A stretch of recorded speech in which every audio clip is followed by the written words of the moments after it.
The rain fell in merciless sheets upon the grey streets of the city, transforming the pavement into a mirror of despair, reflecting the haggard faces of those unfortunate souls who hurried beneath umbrellas or newspapers held aloft in futile defense against the deluge. Among these unfortunate creatures moved Marcus Aldridge, a man whose countenance bore the unmistakable marks of a spirit crushed beneath the weight of circumstance.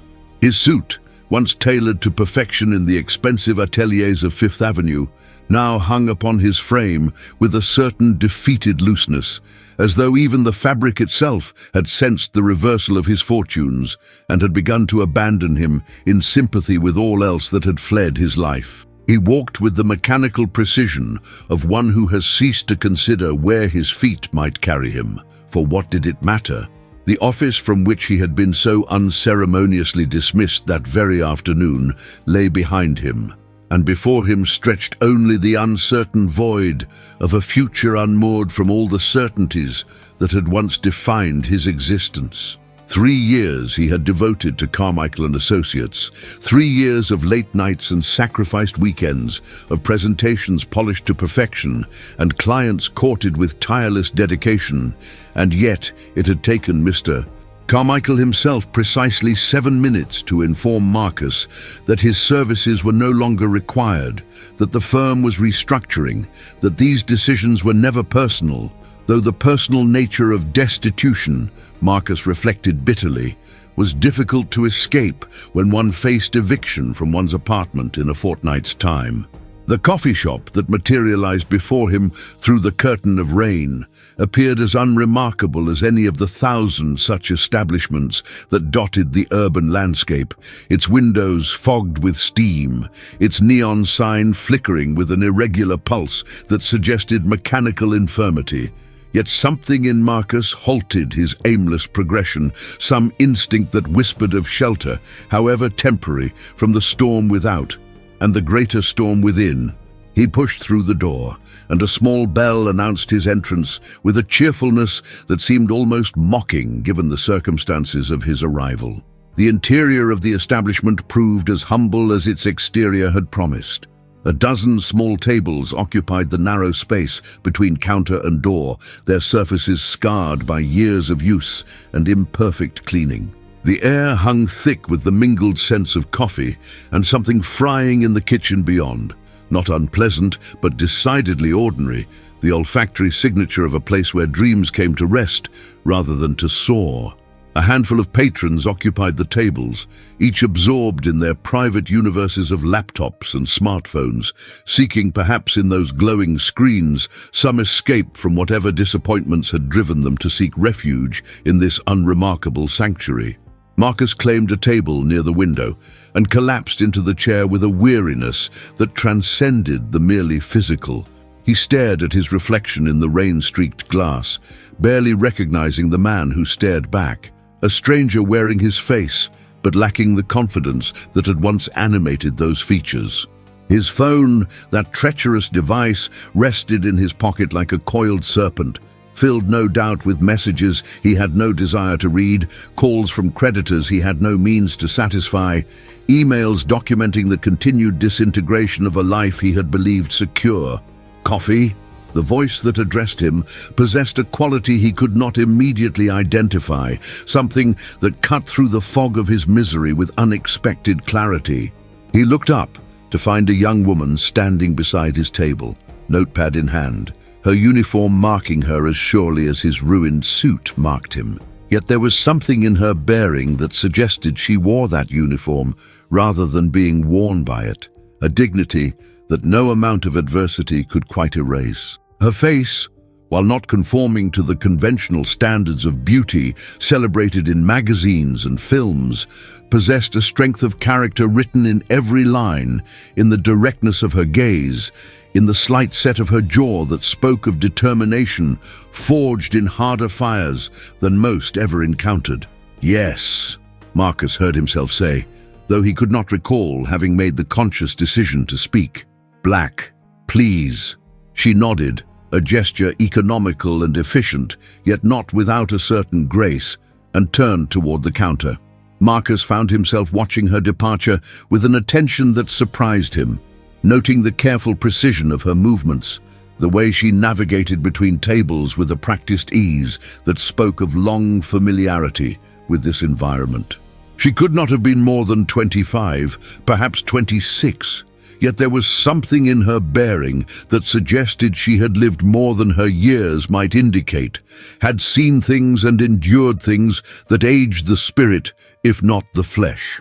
When she returned with his coffee, setting the cup before him with hands that, though roughened by labor, moved with unexpected delicacy, Marcus found himself speaking again, words emerging unbidden from some place of need he had not known existed. "Terrible day for it," he said, gesturing vaguely toward the rain-lashed window, though both of them understood he spoke of things far beyond mere weather. She paused, and for a moment he thought she might simply nod and retreat to the safety of professional distance, yet instead she tilted her head slightly, studying him with eyes that seemed to perceive more than the surface of things. "Every storm passes eventually," she said, her voice carrying a conviction that transformed the platitude into something approaching truth. "Though I suppose that's small comfort when you're in the middle of it." "No comfort at all," Marcus agreed, and was startled to find himself almost smiling, a ghost of that expression flickering across his features before reality reasserted itself. "Forgive me. I don't usually inflict my troubles on strangers." "We're all strangers until we're not," she replied, and something in the way she said it suggested she spoke from experience, from a life that had taught her the fluid nature of human connection, how quickly strangers might become allies in the face of shared adversity. And sometimes a stranger is exactly who we need. No history, no judgment, just ears that listen. Marcus wrapped his hands around the coffee cup, seeking warmth that seemed to have fled from every other quarter of his existence. "You're wasted here," he said, and immediately regretted the presumption of the statement, the implicit condescension that suggested her current position was somehow beneath her. Yet she did not bristle at the observation, did not retreat into offended dignity. "Perhaps," she said, a smile playing at the corners of her mouth, an expression that suggested she had long ago made peace with circumstances that might have embittered a lesser spirit. "Or perhaps I'm exactly where I need to be, at least for now. I'm Clara, by the way, Clara Hartley." "Marcus Aldridge," he replied, extending his hand in a gesture that felt absurdly formal given the setting, yet she took it without hesitation, her grip firm and warm. "Formerly of Carmichael and Associates, currently of nowhere in particular." "Rough day at the office?" Clara asked, though her tone suggested she already knew the answer, had perhaps seen enough variations of his story walk through that door to recognize the signs without needing explicit confirmation. "You might say that," Marcus said, surprised by his own willingness to discuss what had happened, to share with this woman he had met mere minutes ago details he had not yet found the courage to confide even to his sister. Let go. Restructuring, they called it, though I suspect the truth is somewhat less euphemistic. Apparently I lacked certain qualities they deemed essential for the firm's future direction. Clara's expression shifted, and he saw not pity, but something closer to recognition, as though she understood intimately the particular species of pain that accompanied being deemed insufficient, being measured, and found wanting. "And these qualities they found lacking," she said softly. "Did they by chance include the willingness to compromise your principles, to look the other way when convenience demanded it?" Marcus stared at her, startled by the precision of her insight. How had she known? How had she perceived in the space of a brief conversation what he himself had barely begun to articulate?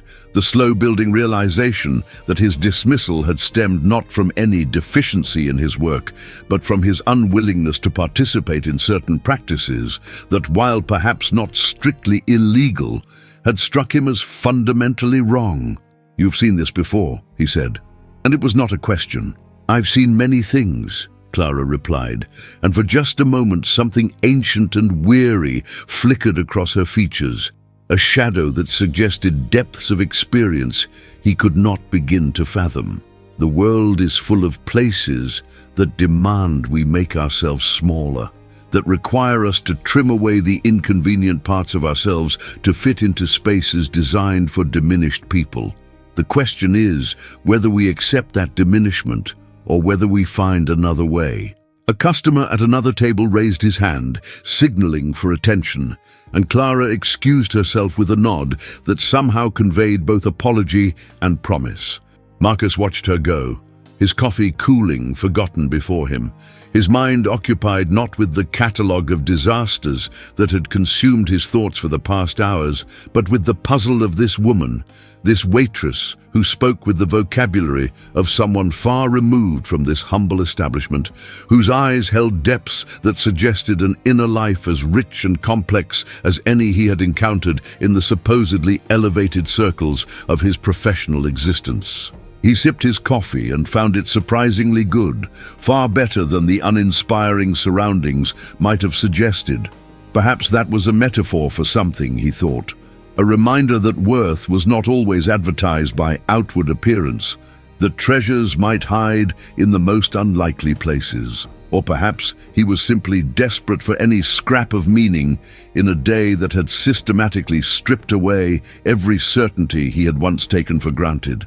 The rain continued its assault upon the windows, and the other patrons continued their absorption in their private concerns. And Marcus sat alone with his thoughts and his cooling coffee, aware that he should leave, should return to his apartment, and begin the grim work of assessing his situation, of calculating how long his meager savings might sustain him, of crafting the difficult communications he would need to send to creditors and landlord alike.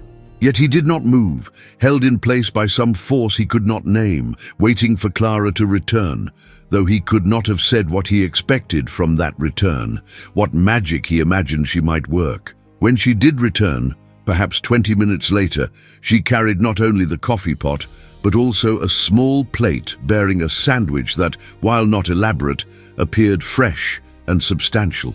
She set both before him with a look that brooked no argument. "You look like you haven't eaten today," she said, "and coffee on an empty stomach is a poor foundation for decision-making." "I can't," Marcus began, thinking of the few dollars remaining in his wallet, the need to husband his resources against the uncertain days ahead, but Clara raised a hand to forestall his protest. "Consider it a professional courtesy," she said.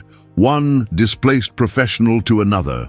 "You're not a waitress," Marcus said, the realization emerging fully formed from the accumulation of small details he had been unconsciously cataloging. "Or rather, you are, but you weren't always. You're something else." Clara's smile turned enigmatic, and she slid into the chair across from him with a fluid grace that suggested this breach of the conventional boundary between server and customer was not unprecedented. "I'm many things," she said, "as are we all, if we're honest about it. The question is which version of ourselves we choose to present to the world, and whether that choice is made freely or forced upon us by circumstance." "Philosophy from a waitress," Marcus murmured, then immediately felt the inadequacy of the observation, the way it diminished what she was offering him. "I apologize, that came out wrong." "No apology necessary," Clara replied, her tone suggesting genuine indifference to any slight, real or imagined. "I've been called worse things by better people, and better things by worse people, and I've learned that other people's assessments reveal more about them than about me." "Eat your sandwich, Marcus Aldridge. You're going to need your strength." He found himself obeying, and the first bite revealed that the sandwich, like the coffee, exceeded what its humble presentation might have suggested. "For what?" he asked between bites. "Strength for what?" "For whatever comes next," Clara said, leaning back in her chair with an ease that suggested she had nowhere else she needed to be. No other tables demanding her attention, though Marcus could see that this was not strictly true, that other customers were glancing their way with varying degrees of impatience. Yet she seemed unconcerned, focused entirely upon him with an intensity that was both unsettling and oddly comforting. "You're at a crossroads," Whether you recognize it yet or not, what happened today, painful as it is, might be the best thing that ever happened to you. I fail to see how unemployment and impending homelessness qualify as the best of anything, Marcus said, unable to keep the bitterness from his voice. Because you're still thinking in terms of what you've lost, rather than what you've been freed to find, Clara replied, and there was such certainty in her voice that Marcus found himself wanting to believe her, wanting to accept that this disaster might be secretly a gift. You were on a path that was taking you somewhere you didn't truly want to go, working for people who didn't value what you valued, building a life that looked successful from the outside while feeling hollow within. Now you have the opportunity to choose differently, to build something authentic rather than something merely impressive. That's a lovely sentiment, Marcus said, but it doesn't pay the rent. It doesn't put food on the table or keep the lights on. Philosophy is a luxury for those who can afford it. Is it? Clara challenged, her eyes flashing with something that might have been anger, or might have been passion, or might have been something else entirely. Or is that what we tell ourselves to justify settling for less than we deserve? I've been where you are, Marcus. Not in the specifics, perhaps, but in the essential experience of having everything I thought defined me stripped away, of being forced to confront who I actually was beneath all the titles and credentials and external validations. And I learned something important in that crucible. What? Marcus asked, drawn despite himself into her certainty, hungry for whatever wisdom she might offer. That we are not what we do for money, Clara said. We are what we do when no one is watching, what we dream about in the hours before dawn, what we would choose if all the practical considerations disappeared. The world conspires to make us forget that truth, to convince us that survival requires the sacrifice of authenticity. But it's a lie. A powerful lie, and one that serves the interests of those who benefit from our diminishment, but a lie nonetheless. You're asking me to believe that I can somehow support myself by being authentic, Marcus said, unable to keep the skepticism from his voice. That there's a market for integrity. I'm asking you to consider that the path forward might look nothing like the path behind, Clara replied. That what comes next doesn't have to be a degraded version of what came before, but rather something entirely different, something truer to who you actually are, rather than who you've been pretending to be. Marcus wanted to argue, wanted to cite all the practical realities that made her vision impossible, yet found the words sticking in his throat. Because there was something in what she said that resonated with a part of himself he had long ago learned to silence. The part that had chosen his major in college based on earning potential rather than genuine interest, that had selected his career path based on prestige rather than passion, that had built a life that looked impressive in LinkedIn profiles while feeling increasingly empty with each passing year. And you? He asked instead. If authenticity is the answer, what are you doing serving coffee in a place like this? Clara's smile turned mysterious, and Marcus sensed he had touched upon something significant, some truth she was not yet prepared to fully reveal. I'm learning, she said simply, and I'm waiting, and I'm helping people like you recognize that they stand at a crossroads, even if they can't yet see all the paths available to them. Before Marcus could respond, before he could press her for details on this cryptic answer, the manager appeared from the kitchen, a harried-looking man whose expression suggested that Clara's extended conversation with a customer was testing the limits of his patience. She rose smoothly, the server mask sliding back into place so seamlessly that Marcus almost wondered if he had imagined the depth of their exchange. Back to work, she said lightly. But Marcus, come back tomorrow. Same time. There's more we should discuss. And then she was gone, moving between tables with her characteristic grace, leaving Marcus alone with the remains of his sandwich and a head full of thoughts that had nothing to do with job listings or resume updates. He sat for another hour, long after he had finished eating, watching the rain and the people and Clara as she moved through her duties with that same quiet dignity he had noticed from the first. And when he finally forced himself to leave, stepping back out into the storm that had, if anything, intensified during his shelter, he found that something had shifted within him. Some small spark of possibility kindled where before had been only ash and despair. The night that followed proved as restless as Marcus had anticipated, though the nature of his sleeplessness differed from what he had expected. He had thought he would lie awake cataloguing his failures, calculating the precise timeline of his financial collapse, rehearsing the humiliating conversations he would need to have with family and friends. Instead, he found his thoughts returning again and again to Clara Hartley, to the certainty in her voice when she spoke of crossroads and authenticity, to the mysterious depths he had glimpsed beneath her waitress uniform. Who was she? What had brought her to that humble coffee shop? And more pressingly, what had she meant when she said there was more they should discuss? He rose before dawn, a habit formed during his years at Carmichael and Associates, though now the early hour served no purpose beyond providing additional time to contemplate his situation. His apartment, a studio in a building that had once seemed charmingly bohemian but now merely appeared shabby, felt smaller than usual, the walls pressing in with the weight of accumulated debts and diminishing prospects. He made coffee with hands that had begun to tremble slightly, a physical manifestation of stress he had not previously experienced, and stood at his single window, watching the city wake beneath a sky that remained stubbornly grey. The day stretched before him with terrifying emptiness.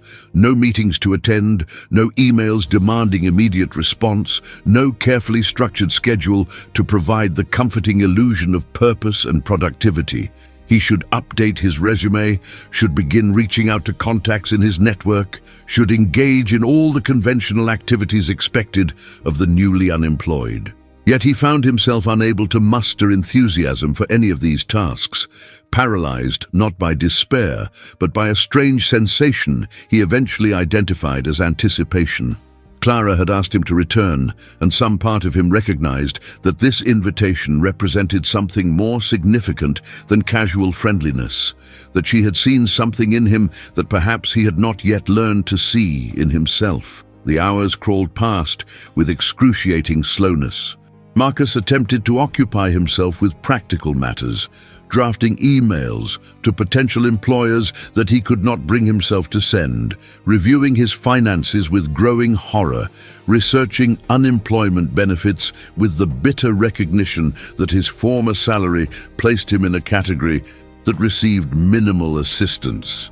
Yet through all of these activities, his attention remained fractured, constantly drawn to the clock, watching the minutes tick toward late afternoon, when he might reasonably return to the coffee shop without appearing desperate or unhinged. When the appointed hour finally arrived, Marcus found himself hurrying through streets still damp from yesterday's deluge, his pace quickened by an urgency he could not quite justify. The coffee shop appeared unchanged from his memory, its neon sign flickering with the same irregular rhythm, its fogged windows promising the same modest sanctuary from the indifferent city beyond. Yet, as he pushed through the door, setting off the cheerful bell, he felt as though he were crossing some threshold more significant than the merely physical, stepping from one version of his life into another. Clara stood behind the counter, engaged in conversation with an elderly patron who appeared to be recounting some lengthy anecdote that required elaborate hand gestures. She glanced up as Marcus entered, and something flickered across her features. Recognition, certainly, but also something else, something that might have been satisfaction or vindication, as though his arrival confirmed some hypothesis she had been testing. She concluded her conversation with the elderly patron with gentle efficiency, refilled his coffee without being asked, and then made her way to where Marcus had claimed the same table he had occupied the previous day. "You came," she said, and it was not a question, but rather a statement of fact that somehow also conveyed pleasure. "You asked me to," Marcus replied, feeling oddly formal, as though they were conducting some negotiation whose terms he did not fully understand. "Though I confess I'm not entirely certain why." Clara slid into the chair across from him with that same fluid grace he had noted before, and up close he could see details he had missed in yesterday's conversation. There were faint shadows beneath her eyes that spoke of her own restless nights, and her hands, now folded on the table between them, bore calluses that suggested labor more demanding than serving coffee. Yet there was also a brightness in her gaze, an intensity of focus that made him feel as though he were the only person in the establishment, perhaps in the entire city. "Because I think I can help you," she said directly, dispensing with any preliminary pleasantries. "And because I think you can help me in return, though you don't know it yet. I'm not in much position to help anyone at the moment," Marcus said, unable to keep the bitterness from creeping into his voice. "Unless you need advice on how to destroy a career through an inconvenient attachment to ethics." "Tell me about that," Clara said, leaning forward slightly, her entire being focused on him with an attention so complete it was almost unsettling. "Tell me exactly what happened, not the sanitized version you gave me yesterday, but the real story. What did they ask you to do that you couldn't do?" Marcus hesitated, old instincts warning him against such candor, against exposing the details of what might still be considered confidential firm business. Yet something in Clara's gaze dissolved those reservations, created a space in which honesty felt not only safe, but necessary. "There was a client," he began slowly, feeling his way through the narrative he had been avoiding even in his own thoughts. "A development company. Big money. The kind of account the firm prizes above almost everything else. They wanted us to expedite certain permits, to smooth over some environmental impact assessments that were threatening to delay their project." "And by smooth over you mean falsify," Clara said, her tone neutral, merely seeking clarity rather than passing judgment. "Not falsify exactly," Marcus said, then stopped himself, recognizing the equivocation for what it was. "Yes, falsify, or at minimum, present findings in such a way that their true implications were obscured beneath layers of technical language that most regulators wouldn't have the time or expertise to penetrate. It's done all the time, they told me. Everyone does it. The regulations are impossible to navigate otherwise, too stringent for real-world application. I was being naive, they said, allowing perfect to be the enemy of good, standing on principle while missing the bigger picture. But you refused, Clara said, and it was not a question. I refused, Marcus confirmed, and felt again the sick churning in his stomach that had accompanied that refusal, the certainty that he was sacrificing everything he had worked for on the altar of a principle that perhaps no one else valued. I told them I couldn't be part of it, that if they wanted to proceed, they would need to find someone else to handle the documentation. Mr. Carmichael took me into his office, gave me what I suppose he thought was a fatherly lecture about pragmatism and survival in a competitive industry. When that didn't work, he tried intimidation, reminded me how difficult it would be to find another position without his recommendation, how a reputation for being difficult could follow a person through their entire career. And when that also failed, he fired me. Restructuring, he called it in front of the other staff, but we both knew the truth. Clara was silent for a long moment, her eyes searching his face as though reading something written there in a language only she could interpret. "And now you're wondering if you made a terrible mistake," she said finally. "If your principles were worth the price you're paying."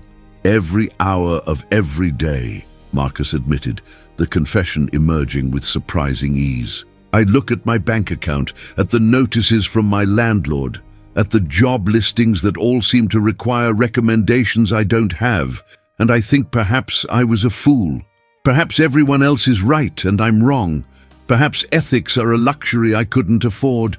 Perhaps I should have just held my nose and done what they asked." "No," Clara said, and the single word carried such conviction that Marcus found himself sitting straighter, drawn by the force of her certainty. "No, you made the only choice a person of integrity could make. The world is full of people willing to compromise themselves for comfort, to gradually erode their principles until they no longer recognize the person they've become. You refused to be one of them, and that took courage they'll never possess. Courage doesn't pay the rent, Marcus said, echoing his argument from the previous day. Doesn't it? Clara challenged, and now her eyes held a gleam that suggested she was approaching the heart of whatever proposition she had been building toward. What if I told you there was a way to turn that integrity into something valuable? Something the world desperately needs, even if it doesn't yet know how to ask for it.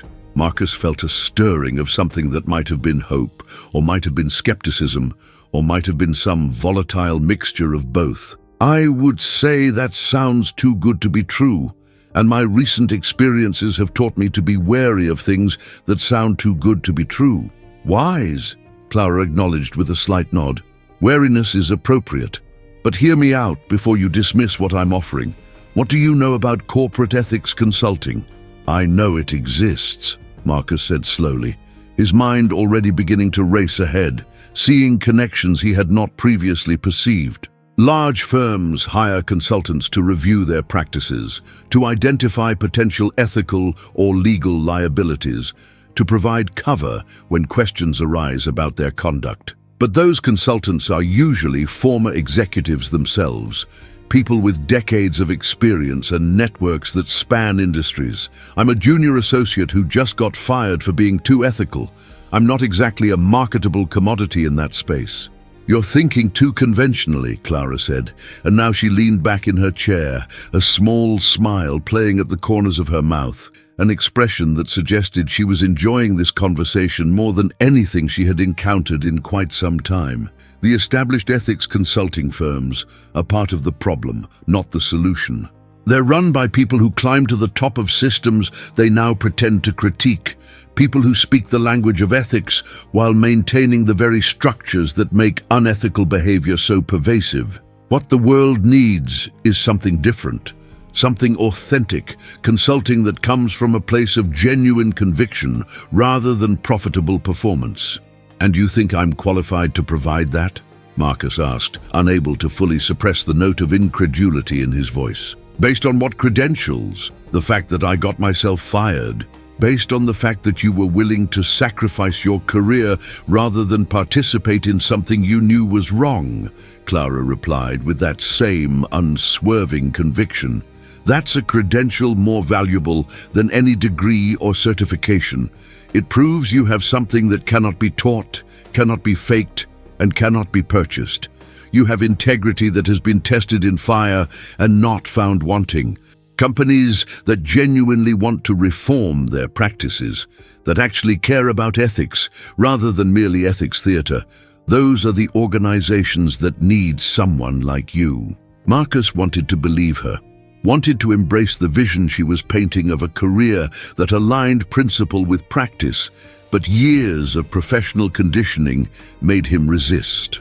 And how exactly would this work? Do I just hang out a shingle and wait for ethically troubled companies to come knocking? Because I suspect that's not a particularly crowded market. No, Clara agreed, not as the system currently operates. Which is why we need to create something new, something that disrupts the established order.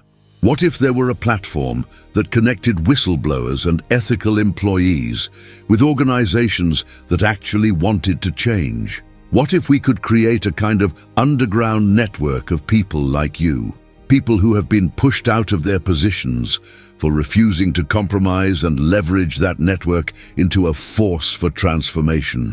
We, Marcus echoed, seizing on the pronoun. This isn't just about me, is it? You have some stake in this that you haven't mentioned. Clara's smile widened slightly, acknowledging the accuracy of his perception. I told you yesterday that I was many things.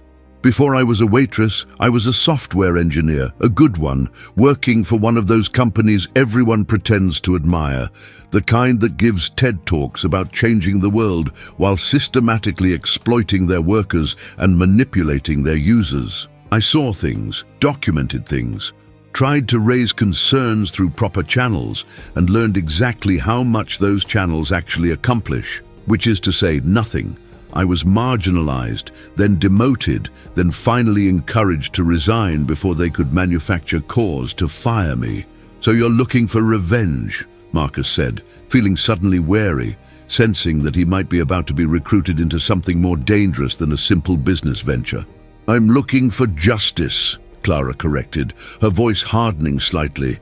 There's a difference. Revenge is personal, narrow, focused on evening a score. Justice is about creating systems that prevent future harm, about building something better than what exists. I have skills, Marcus, technical skills that most people in positions of authority don't even know exist. Tools that can illuminate what powerful people prefer to keep hidden.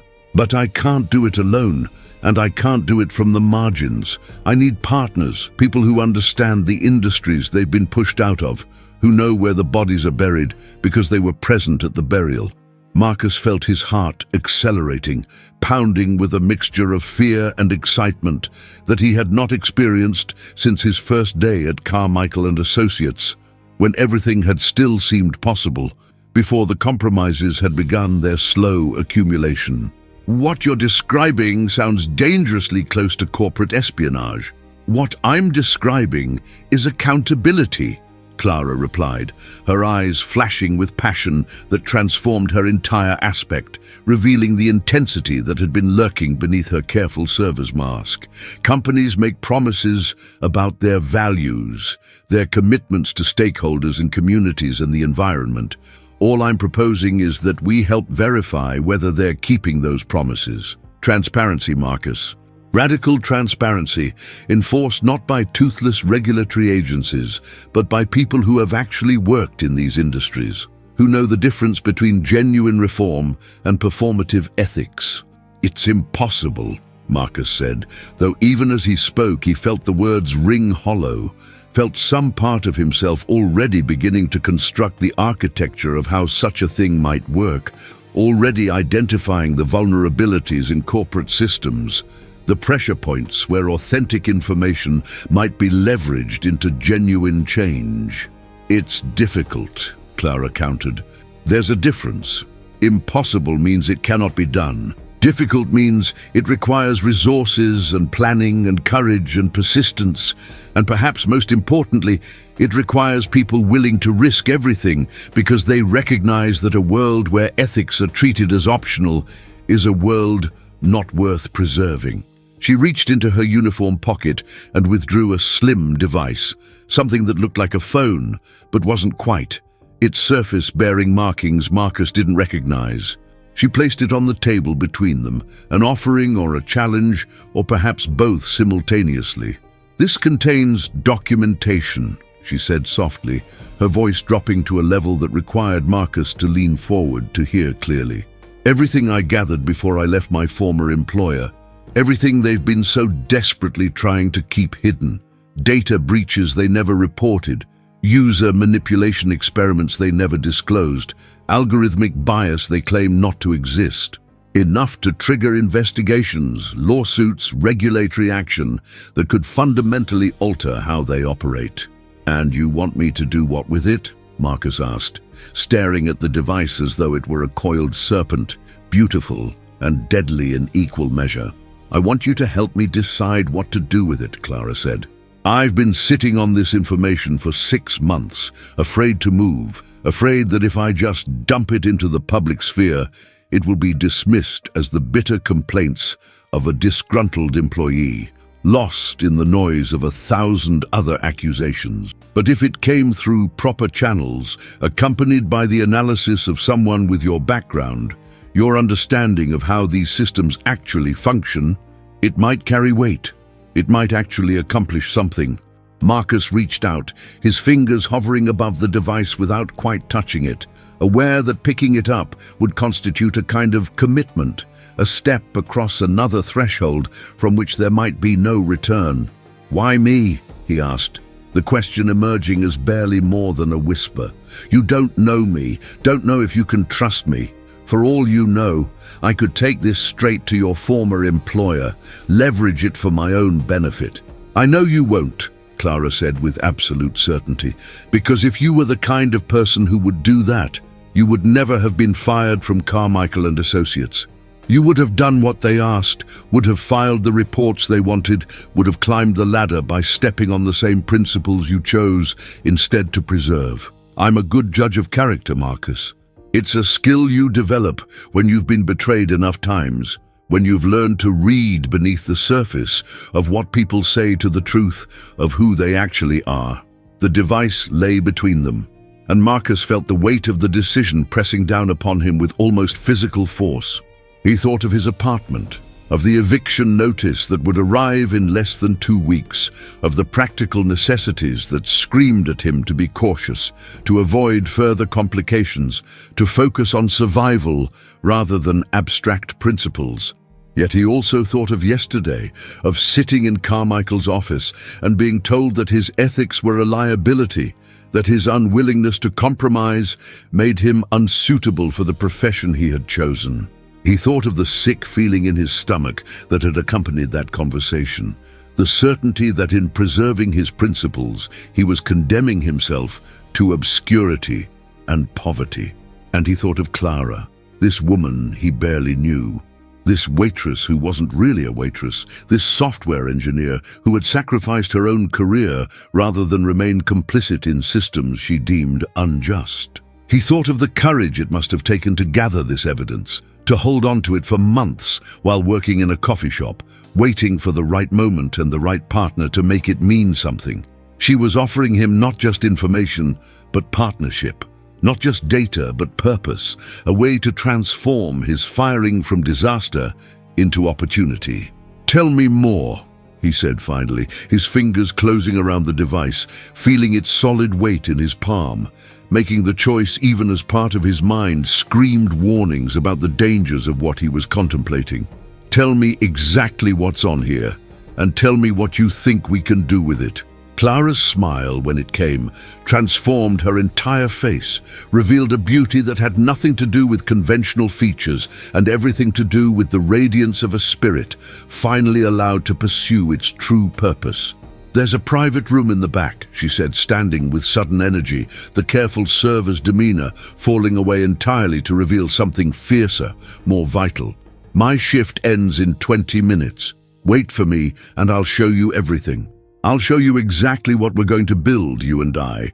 We're going to create something that makes people like Carmichael afraid, that makes corporations think twice before they demand complicity from their employees.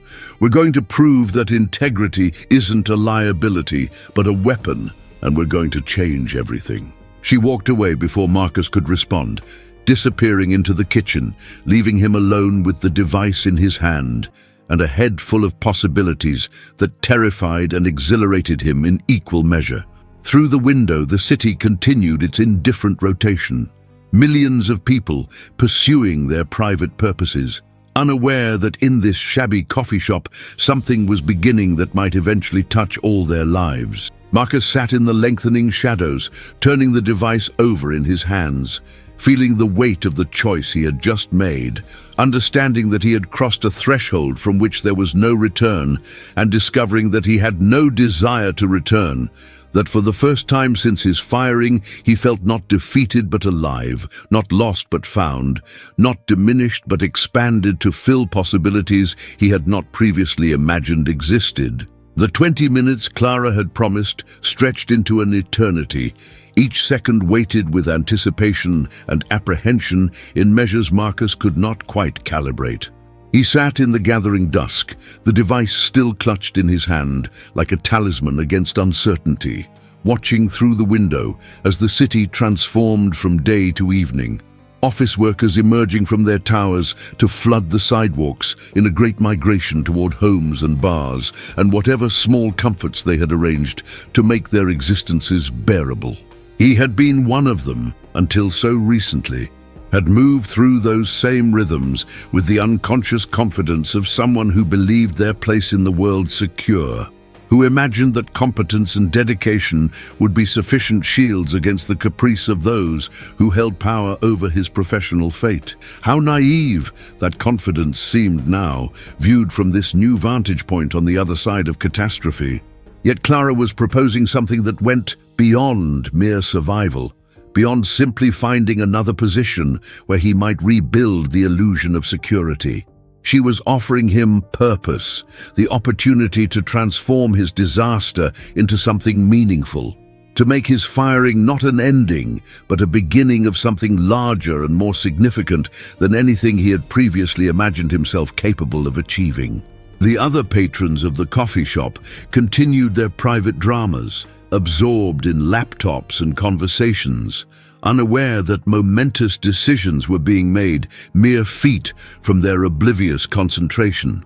An elderly woman nursed a cup of tea while reading a paperback novel whose spine bore the scars of multiple readings. A young couple argued in fierce whispers about matters Marcus could not quite discern, their body language speaking of tensions that words alone could not contain.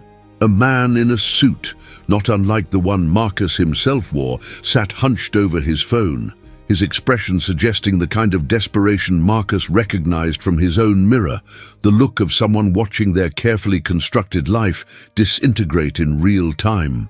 Were there others like him, scattered throughout the city, Marcus wondered, people who had refused to compromise and found themselves cast out as a result? Clara seemed to believe so, seemed to envision an entire network of the ethically displaced, people whose principles had made them unemployable in conventional terms, but who might constitute, if properly organized, a formidable force for change. It was an audacious vision, perhaps absurdly so, the kind of grand ambition that practical minds would dismiss as hopelessly idealistic.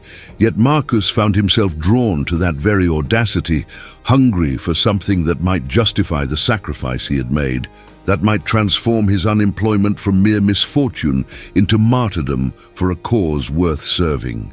Clara emerged finally from the kitchen, having shed her uniform in favor of jeans and a simple black sweater that somehow made her appear both younger and more formidable, as though the removal of that service costume had freed some essential aspect of herself that the uniform had been designed to contain.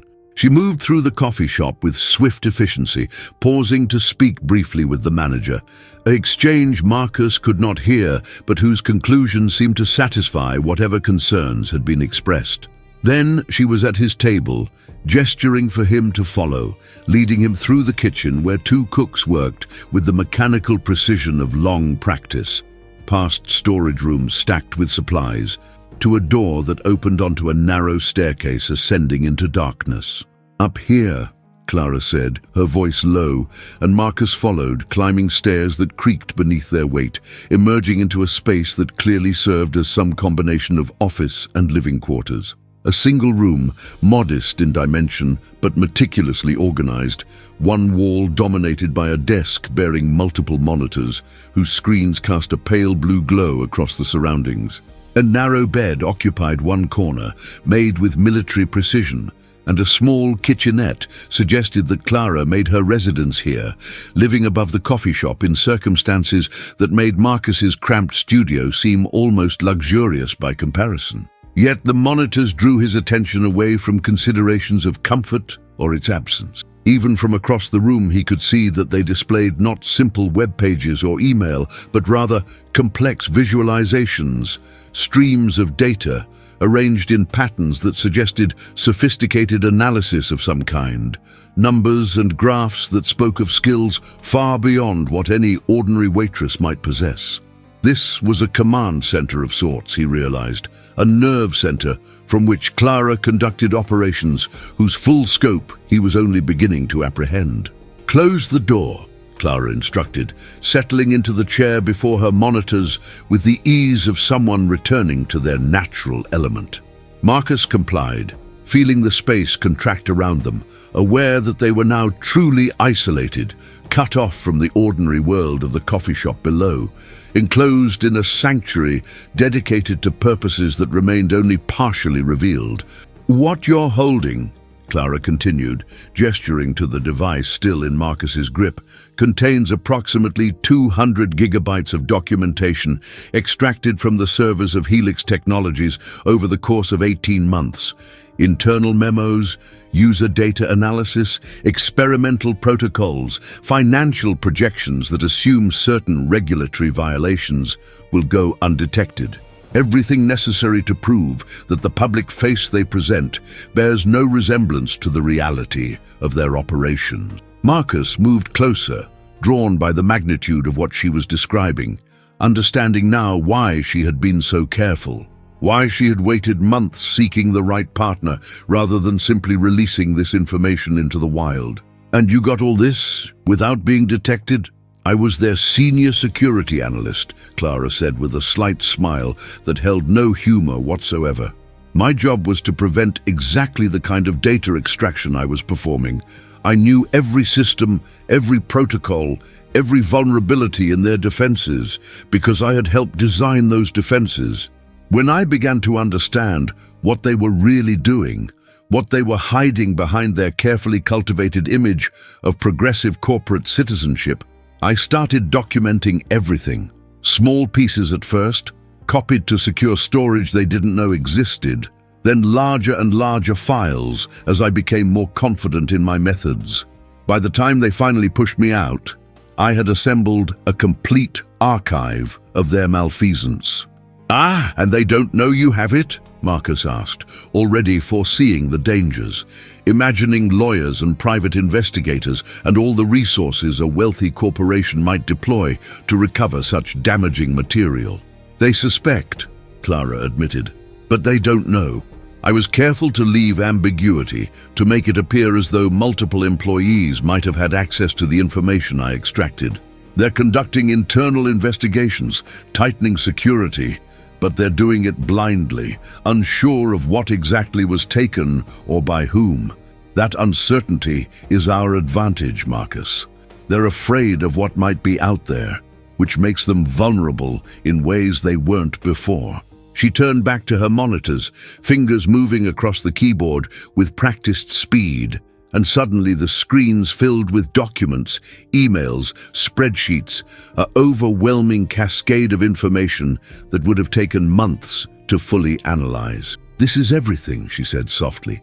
"Every lie they told their users, every time they sold data they promised to protect, every algorithm they deployed, knowing it would cause harm, but calculating that the profit would exceed the eventual fines. This is the reality behind the TED Talks and the glossy presentations to investors, the machine behind the mask." Marcus leaned closer, scanning the visible documents, his training at Carmichael and Associates allowing him to quickly assess the significance of what he was seeing. Internal projections showing they had anticipated user outrage over privacy violations, but determined it would be worth the temporary controversy.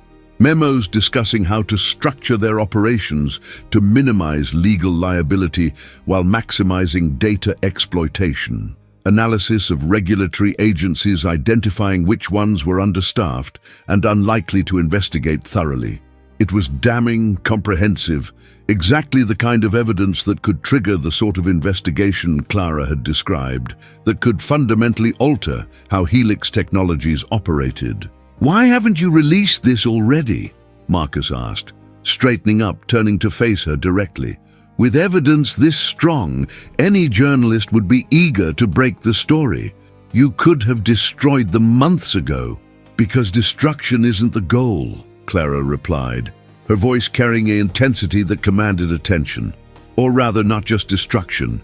Yes, I want them held accountable, want them to face consequences for what they've done. But more than that, I want to change the system that made their behavior possible, that made it profitable, that made it the rational choice for a corporation seeking to maximize shareholder value. Releasing this information without proper context, without a larger strategy, would create a scandal that would eventually fade, a controversy that would be managed and contained and ultimately forgotten. What I want, what we could build together, is something more permanent." She stood, moving away from the monitors to pace the small space, her energy barely contained by the physical boundaries of the room. Imagine an organization that doesn't just expose corporate misconduct, but actively prevents it, that makes ethical violations too risky to attempt. Not through regulation, which corporations have learned to navigate and circumvent, but through the deployment of their own employees, people like you and me who refuse to be complicit, who document what they see, who form networks of resistance within the very structures they're meant to serve. We could create a kind of ethical underground, Marcus, a shadow organization that exists within corporations themselves, loyal not to shareholders or executives, but to truth and accountability.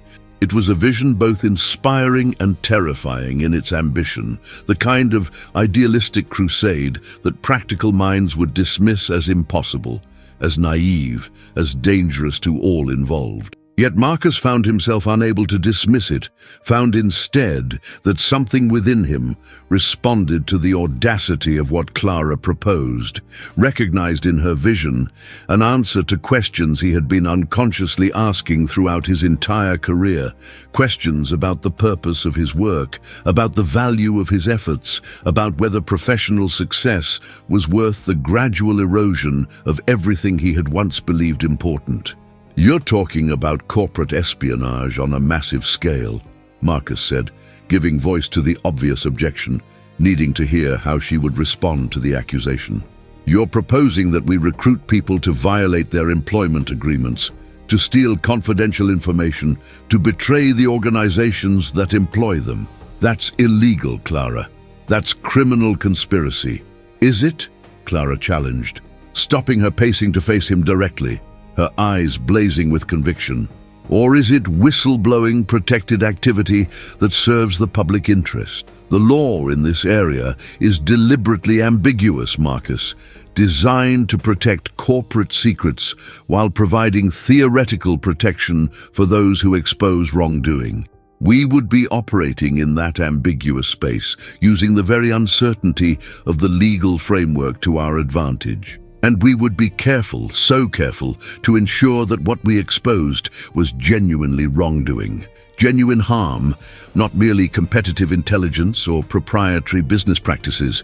We would be surgical, precise, focused only on violations that truly matter." Marcus walked to the window, looking out over the darkened alley behind the coffee shop, gathering his thoughts, feeling the weight of the decision pressing down upon him with increasing force. Part of him, the part that had been trained by years in corporate environments, by the grinding necessities of professional advancement, screamed warnings about the risks of what Clara proposed. He could go to prison, could destroy any possibility of future employment in his field, could find himself not merely unemployed, but unemployable, marked as a traitor to the very corporate structures that dominated the modern economy. Yet another part of him, a part he had not fully acknowledged until this moment, thrilled at the prospect of such rebellion, at the opportunity to strike back against systems that demanded complicity as the price of participation, that made compromise not merely expedient but mandatory. He thought of Mr. Carmichael, of the contempt in his voice when he had explained to Marcus that ethics were a luxury the firm could not afford, that in the real world, principles gave way to pragmatism, or you found yourself on the outside looking in.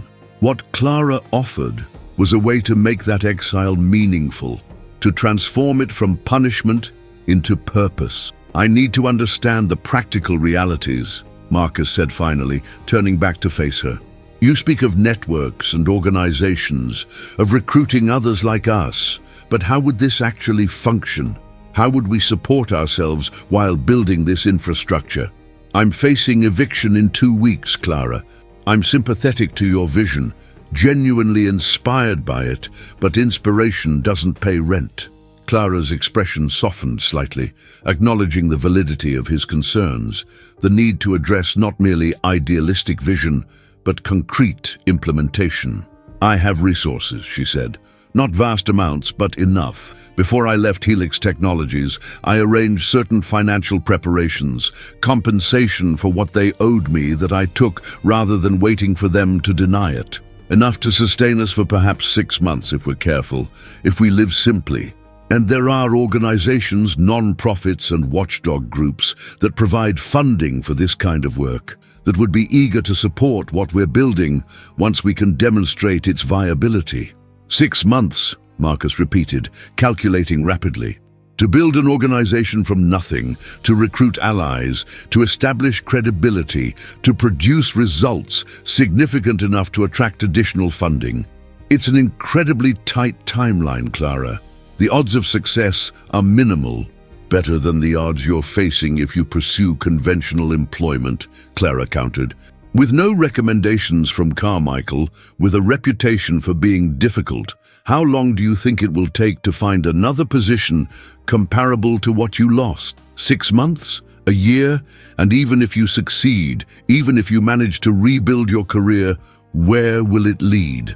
Back to another firm, where you'll eventually face another choice between your principles and your paycheck.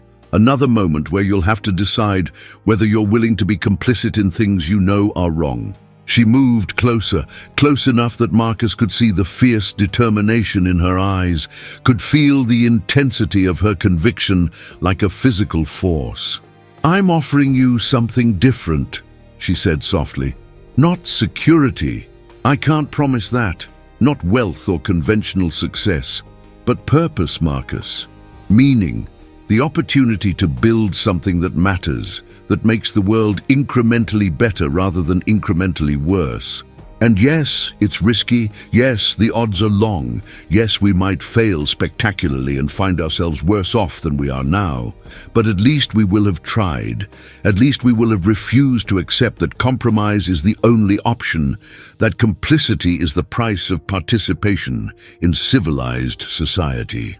Marcus felt something shifting within him, some fundamental reorientation of priorities that he had not consciously chosen, but that was occurring nonetheless, as though Clara's words were working upon him at a level beneath rational consideration, appealing to parts of himself he had long suppressed in the name of professional advancement. He thought of his father, dead now these 5 years, who had worked his entire life as a union organizer, who had never earned much money or achieved any conventional measure of success, but who had died knowing that his efforts had improved the lives of thousands of workers, that his principles had not been merely abstract ideals, but tools for creating tangible change. "My father used to say that the most dangerous moment in any struggle is when you start to believe that winning is more important than fighting well," Marcus said, the memory emerging unbidden. That once you adopt your opponent's definition of success, you've already lost the thing that made the struggle meaningful in the first place. I thought I understood what he meant, but I don't think I really did until this moment, until I found myself faced with a choice between rebuilding what I lost and building something entirely different. "And what do you choose?" Clara asked, though her tone suggested she already knew the answer, that she had seen in him from the very beginning the same quality she possessed, the same inability to accept compromise as inevitable, the same stubborn insistence that another way must exist. Marcus reached into his pocket and withdrew his wallet, extracted the business card that still identified him as an associate at Carmichael and Associates, a credential that had seemed so important mere days ago, but that now felt like an artifact from some previous life, a relic of a person he was no longer willing to be. He tore the card in half, the sound of ripping cardstock startlingly loud in the small room, and let the pieces fall to the floor between them. "I choose to fight well," he said simply. "Whatever comes of it, whatever consequences follow, I choose to align myself with people who refuse to be complicit, who insist that integrity is not a liability but a strength. Tell me what you need me to do, Clara. Tell me how we begin." Clara's smile, when it came, was radiant, transforming her entire aspect, revealing a joy that went beyond mere satisfaction at having successfully recruited an ally. "We begin with analysis," she said, turning back to her monitors, her fingers already moving across the keyboard, calling up files and documents. "The information I have on Helix Technologies is valuable, but its value depends on how we present it, how we contextualize it within larger patterns of corporate behavior.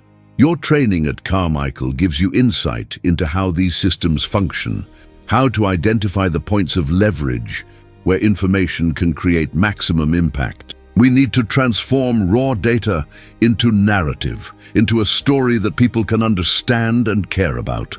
Marcus pulled up a chair beside her, leaning close to examine the screens, feeling his analytical training engage with the material, already beginning to see patterns and connections to identify the threads that could be woven into a compelling case.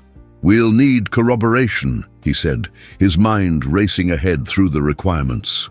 "Internal documents are powerful, but they're vulnerable to dismissal as forgeries or taken out of context. We need witnesses, people currently or formerly employed at Helix who can testify to what these documents actually mean, who can provide the human context that makes the data compelling." "I have contacts," Clara said, "people who left under circumstances similar to mine, who were pushed out because they raised concerns about what they saw. They've been afraid to speak publicly, afraid of retaliation, of being blacklisted from the industry. But if we could offer them protection, anonymity combined with the strength of numbers, some of them might be willing to come forward.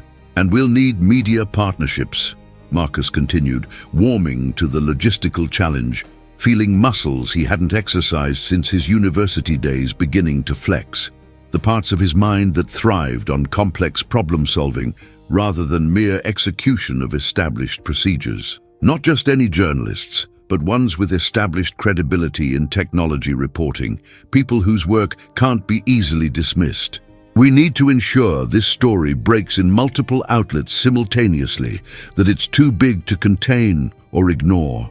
They worked through the evening and into the night. Marcus and Clara hunched over the monitors, building spreadsheets and timelines, identifying key pieces of evidence and potential witnesses, constructing a strategy for release that would maximize impact while minimizing risk to themselves and their sources. It was exhilarating work, charged with a sense of purpose Marcus had not experienced since his earliest days at Carmichael and Associates, before the compromises had begun their slow accumulation, before he had learned to rationalize participation in systems he knew to be unjust.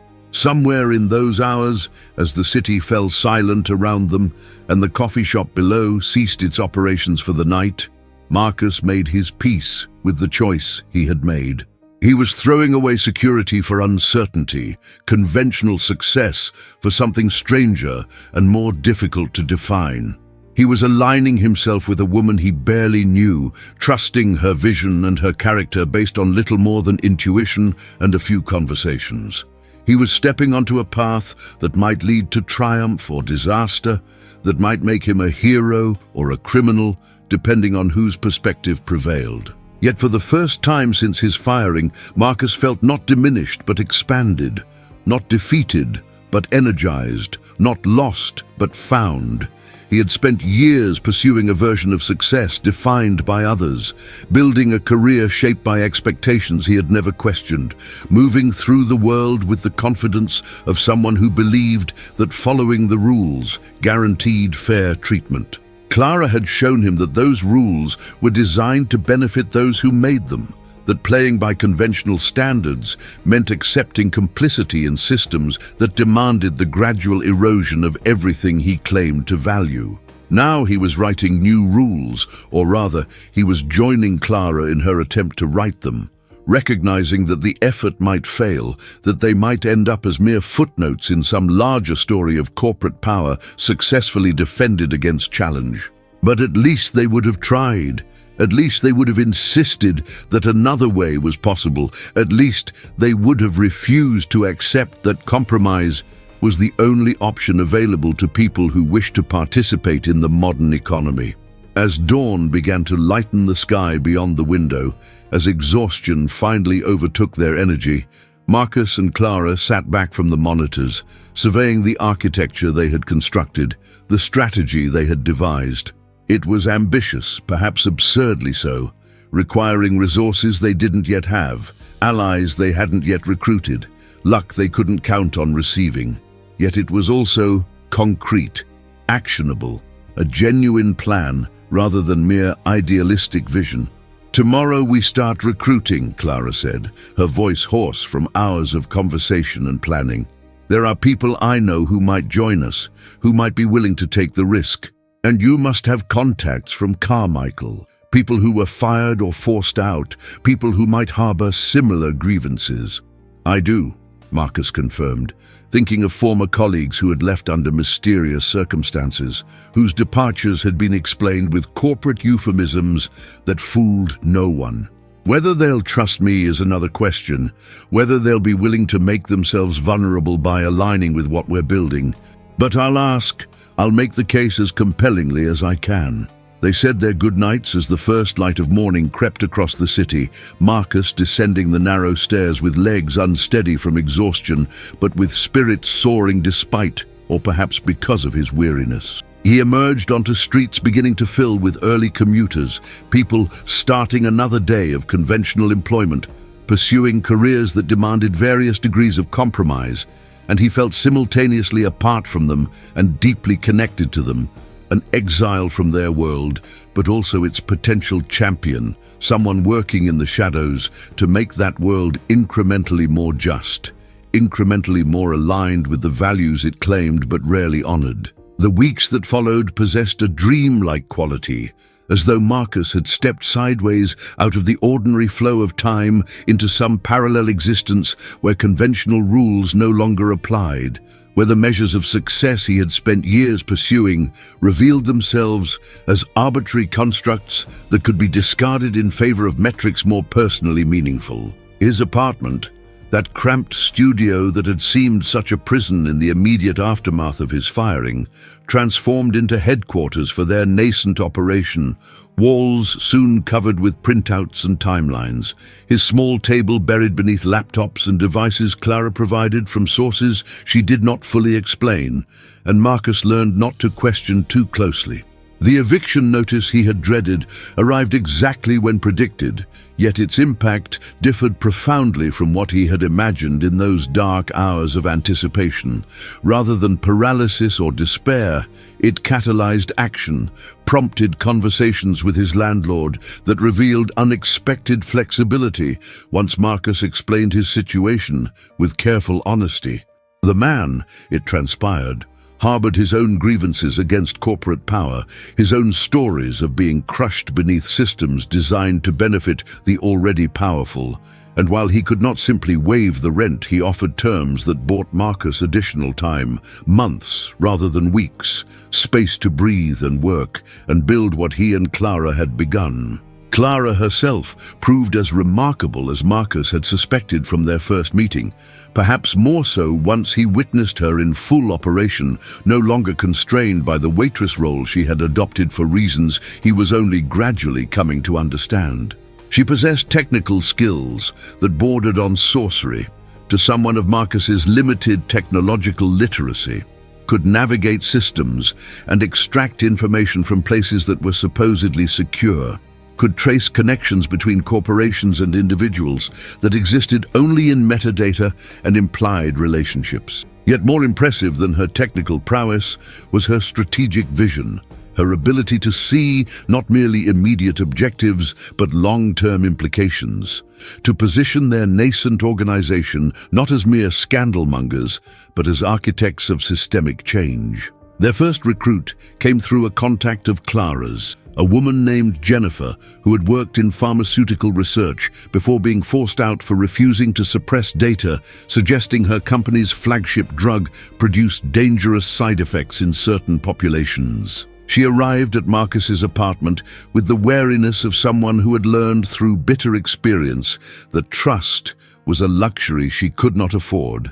Yet Clara's reputation apparently preceded her, and after several hours of careful conversation, Jennifer committed not merely to joining their cause, but to bringing others she knew fellow exiles from an industry whose public dedication to health masked private allegiance to profit above all other considerations.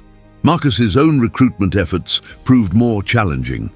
His former colleagues at Carmichael and Associates, those he managed to contact, responded with varying degrees of suspicion and outright hostility. Some accused him of seeking to drag them down with him, of attempting to justify his own failures by recruiting others into his misguided crusade. Others expressed sympathy but declined involvement, explaining with apologetic voices that they had families to support, mortgages to pay, obligations that precluded the kind of risk Marcus was undertaking. He could not blame them, recognized in their refusals the same practical considerations that would have governed his own thinking mere weeks earlier. Yet each rejection stung, nonetheless, forced him to confront the reality that the path he had chosen was one most people faced with similar circumstances would never consider walking. Yet slowly, incrementally, their network expanded. A former financial analyst whose refusal to fabricate projections had cost him his position at a major investment firm. A human resources director who had been dismissed after attempting to address systematic discrimination she had documented. An engineer who had raised safety concerns about a product his employer rushed to market despite knowing it posed risks to consumers. Each brought their own documentation, their own evidence of corporate malfeasance, their own stories of being punished for refusing complicity, and with each new recruit, the organization Clara had envisioned began to take concrete form, began to emerge from abstract ideal into tangible reality. They called it Veritas Collective, the name emerging from a late-night brainstorming session when exhaustion had lowered conventional defenses and allowed creativity to surface. Clara had argued for something Latin, something that conveyed gravitas and permanence, and Marcus had eventually agreed, despite his initial inclination towards something more contemporary, more obviously aligned with the digital age they inhabited. Veritas, truth, the thing they were all committed to exposing regardless of personal cost, the principle that had brought them together and now bound them in common cause. The challenge became not merely gathering evidence but determining how to deploy it, how to transform raw information into influence, documentation into change. Clara's instinct was to move quickly, to release everything they had gathered in a coordinated strike that would overwhelm Helix Technologies' ability to respond, would force regulatory agencies and media outlets to pay attention through sheer volume and undeniability of wrongdoing. Yet Marcus, drawing on his training at Carmichael and Associates, argued for a more measured approach, for building relationships with specific journalists they could trust, for constructing narratives that would sustain attention beyond the initial scandal, that would transform momentary outrage into lasting reform.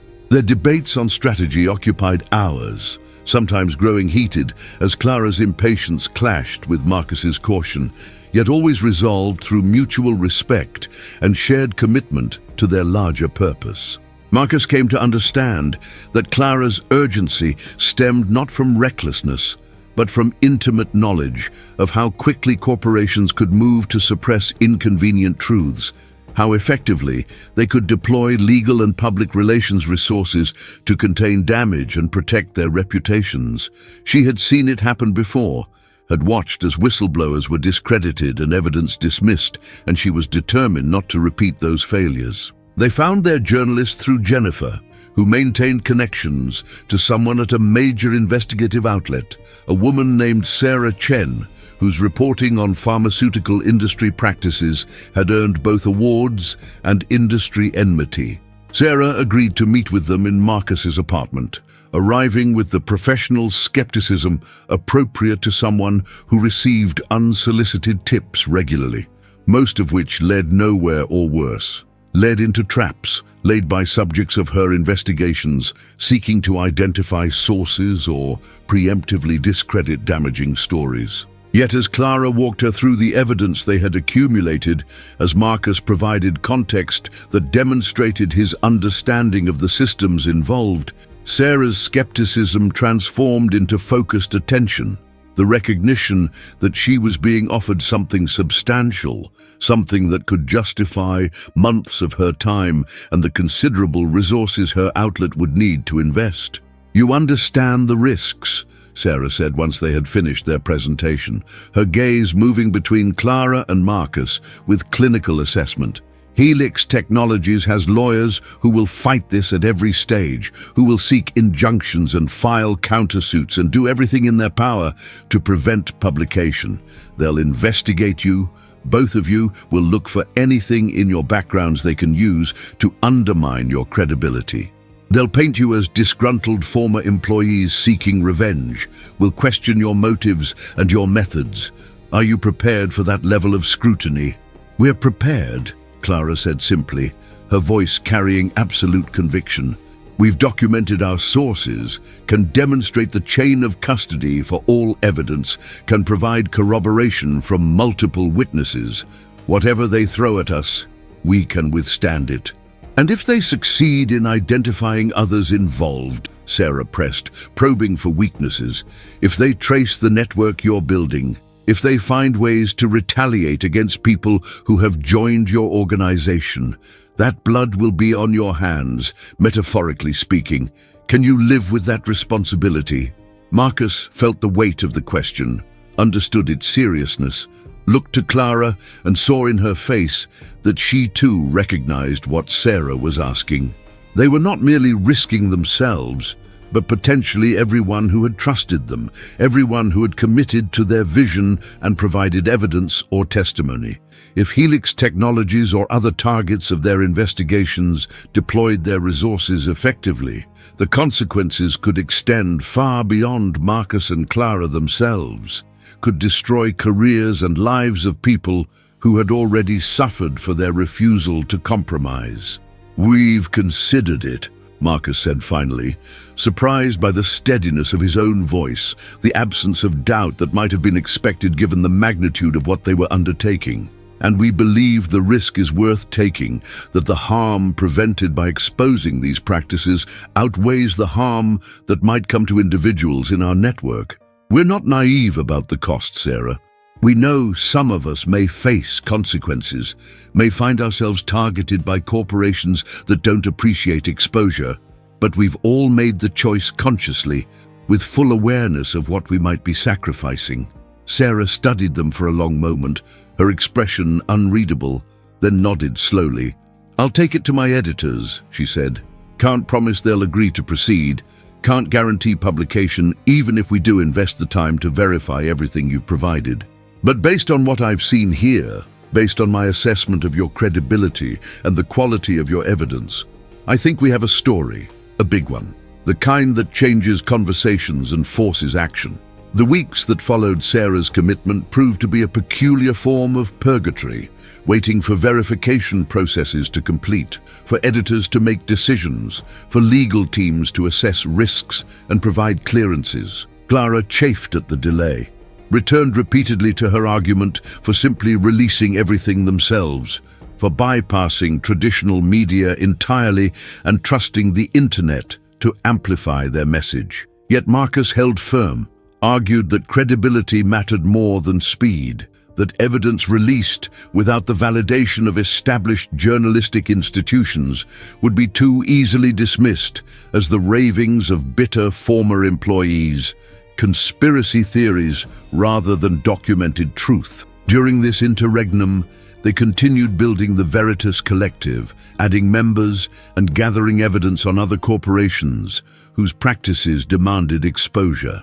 A pattern emerged as Marcus listened to the stories of new recruits, a depressing consistency in the mechanisms corporations employed to compel complicity from their employees.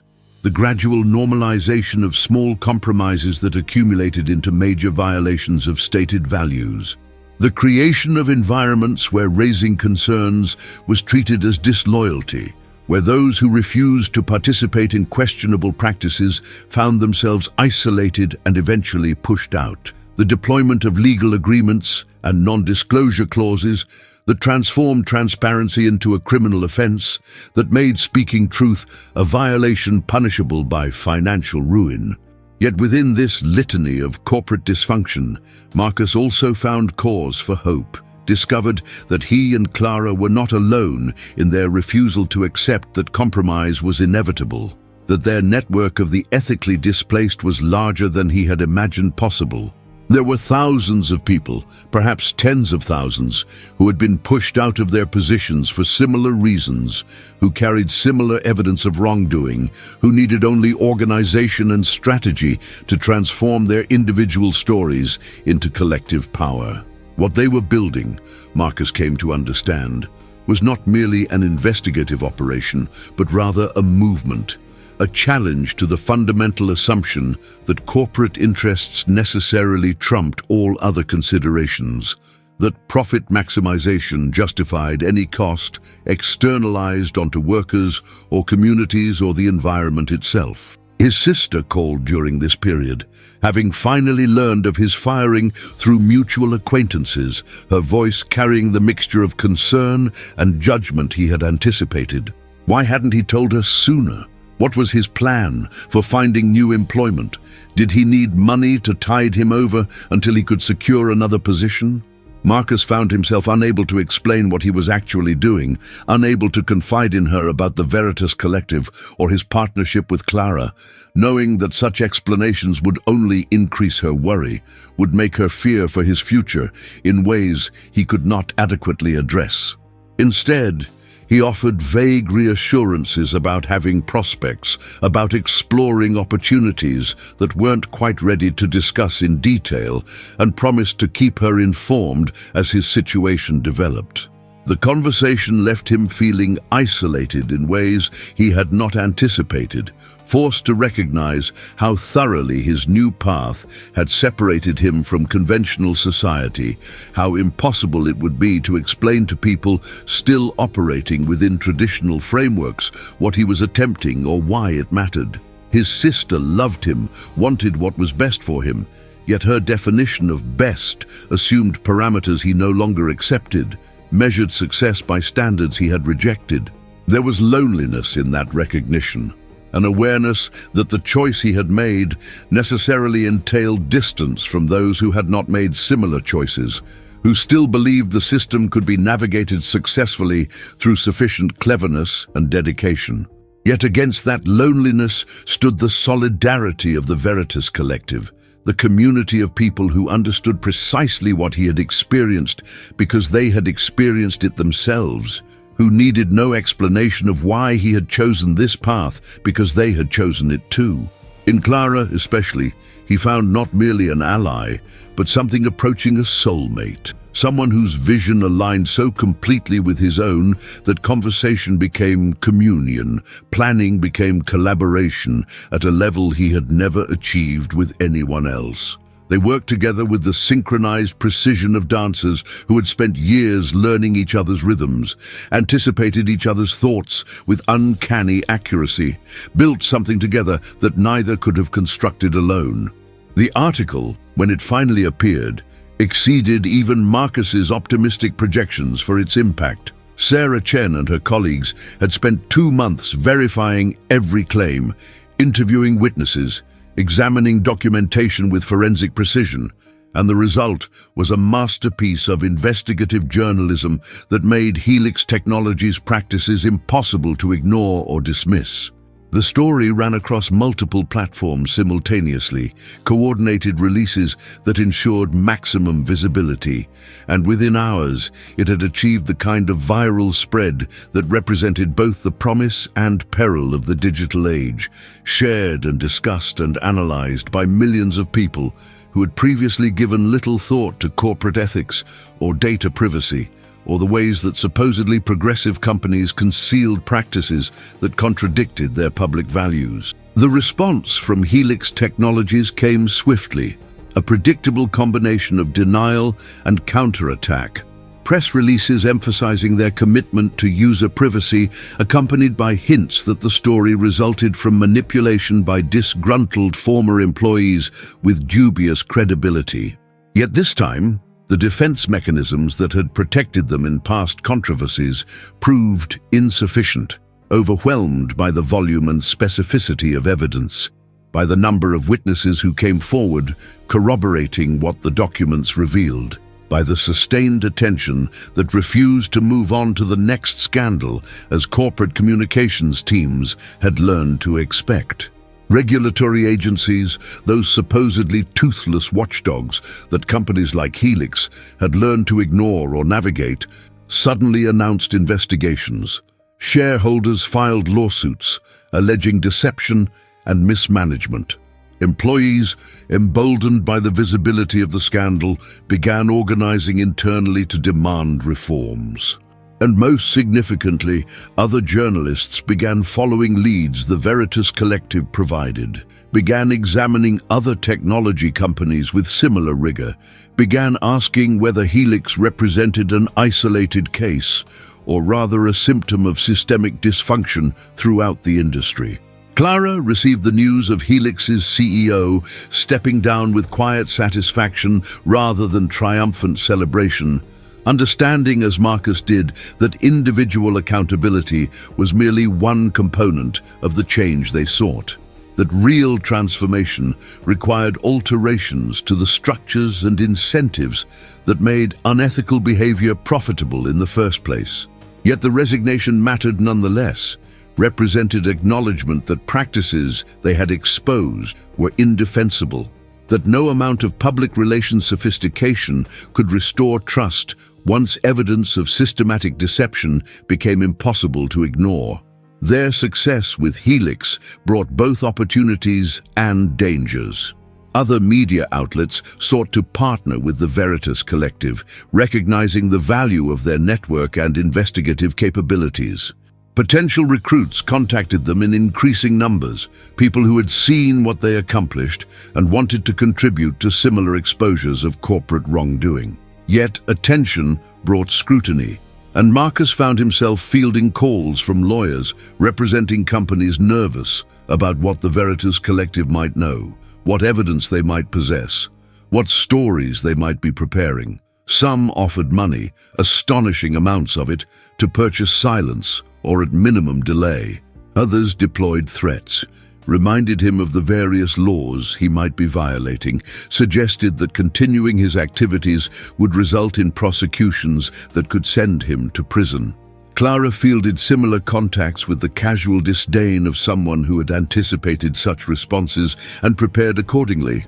They had structured the Veritas Collective carefully, had consulted with lawyers sympathetic to their cause, had ensured that their activities remained, if not entirely beyond legal question, at least defensible as whistleblowing in service of public interest. They had created redundancies in their documentation, stored evidence in multiple secure locations, established dead man switches that would release information automatically if certain members of their network went silent or faced arrest. They had, in short, learned from the failures of previous whistleblowers and constructed protections those predecessors had lacked. Marcus's financial situation, that practical crisis that had seemed so insurmountable mere months earlier, resolved itself through unexpected channels. A foundation dedicated to supporting investigative journalism and corporate accountability reached out with funding, a grant that would sustain him for a year while continuing his work with the Veritas Collective. Other members of their network received similar support, as word of what they were building spread through communities concerned with corporate power and its excesses. They would never be wealthy through this work, would never achieve the financial security Marcus had once imagined would come through conventional career advancement, yet they would survive, would have resources sufficient to continue their operations. And that sufficiency felt somehow more satisfying than the larger salary he had earned at Carmichael & Associates ever had.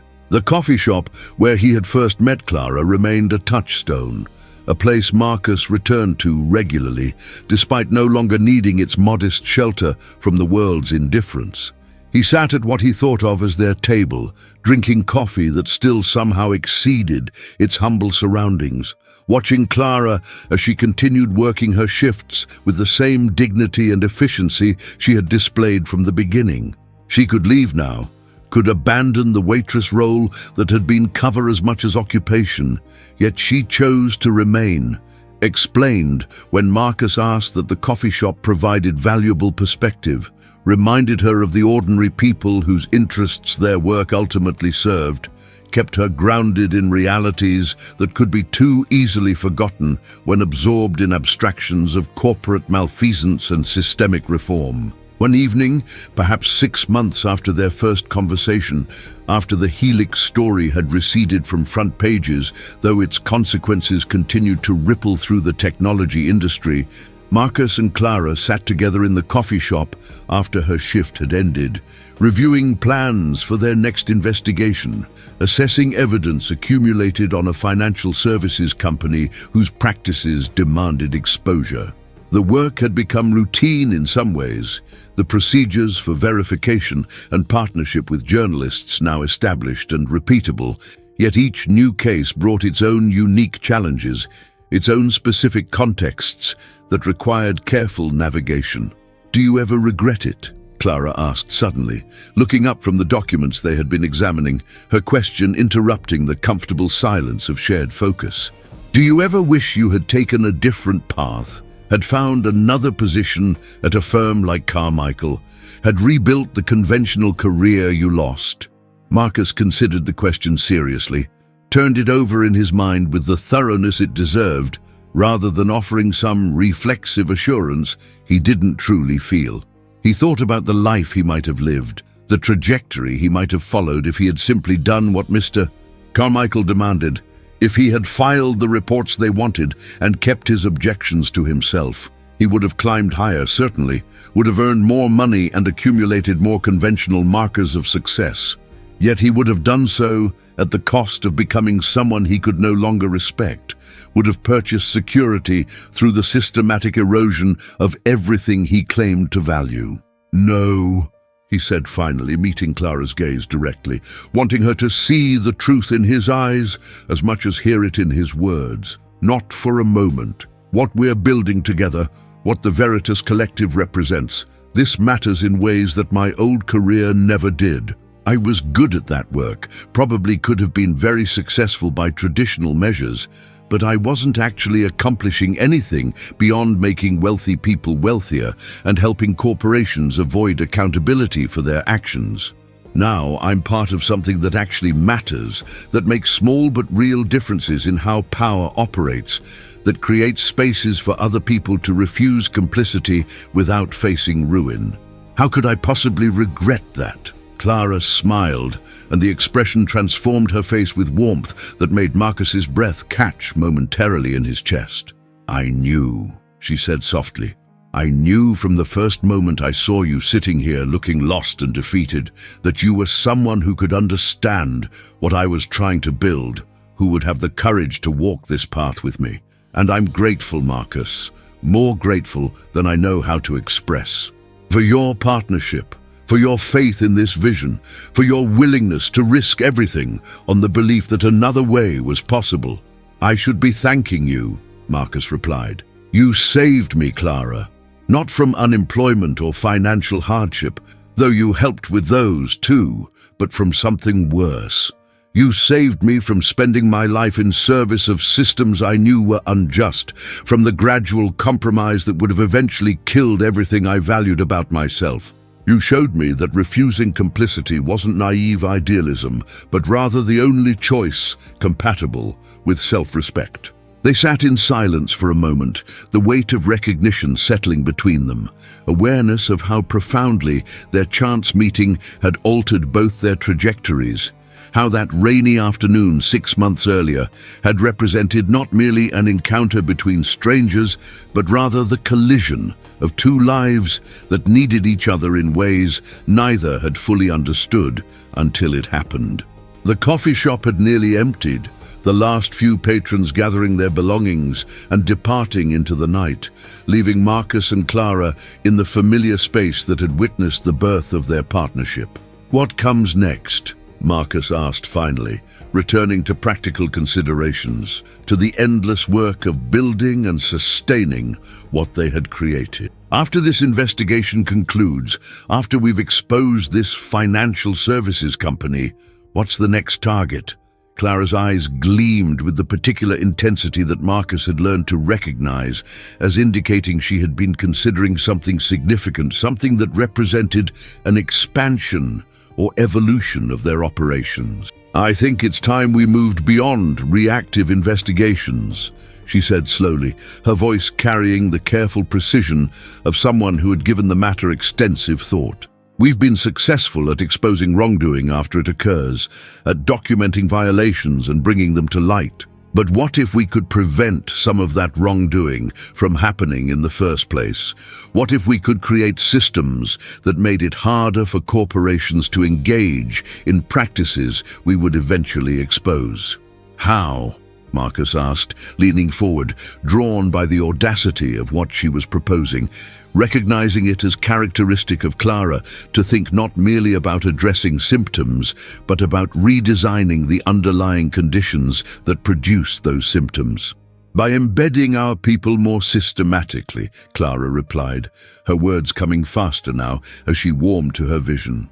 "Not waiting for them to be pushed out, but rather actively recruiting people still employed in positions where they can monitor practices and raise concerns before they metastasize into full-scale scandals. Creating a network of ethical employees within corporations themselves, people loyal not to their employers, but to principles larger than profit maximization. It would require incredible caution, would expose participants to significant risk, but it could transform us from documentarians of failure into architects of prevention." Marcus felt his pulse quicken as he considered the implications, the potential, and the dangers, both magnified by what Clara proposed. It would represent a fundamental evolution in their work, would move them from relatively safe territory of exposing past wrongdoing into much more dangerous space of active intervention in ongoing operations. Yet it aligned perfectly with their larger purpose, with the goal not merely of punishing violators, but of creating conditions that made violation less likely in the first place. "We should discuss it with the full collective," Marcus said, understanding that a decision of this magnitude could not be made by the two of them alone, required input from everyone whose safety might be affected by this strategic shift. "But Clara, if we do this, if we move in this direction, we need to be absolutely certain we can protect people who take on that level of risk. We would be asking them to potentially sacrifice everything, and we owe them every possible protection we can provide." "Agreed," Clara said. "Which is why I've been developing new protocols, new methods for secure communication and evidence preservation that should make detection much more difficult. I've been consulting with experts in operational security, people who know how to operate in hostile environments without compromising sources. We can do this, Marcus. We can build something that doesn't merely respond to corporate power, but actively constrains it, that creates space for ethics to function as more than optional decoration." They talked long into the night, planning and strategizing, considering angles and contingencies, building the framework for the next phase of what they had created together. And as Marcus walked home through streets grown quiet with late hour, he felt not weariness despite the hour, but rather invigoration, the sense of being engaged in work that mattered in ways transcending any conventional measure. He had lost everything 6 months earlier, had been stripped of position and income and the professional identity he had spent years constructing. Yet in that loss, he had found something immeasurably more valuable, had discovered purpose and partnership and the profound satisfaction that came from aligning his actions with his values. The future remained uncertain, the path ahead fraught with dangers he could only partially anticipate. Yet Marcus walked forward with confidence nonetheless, secure in the knowledge that whatever challenges arose, he would face them alongside Clara and the community they had built together, that he had chosen to fight well rather than merely fighting to win.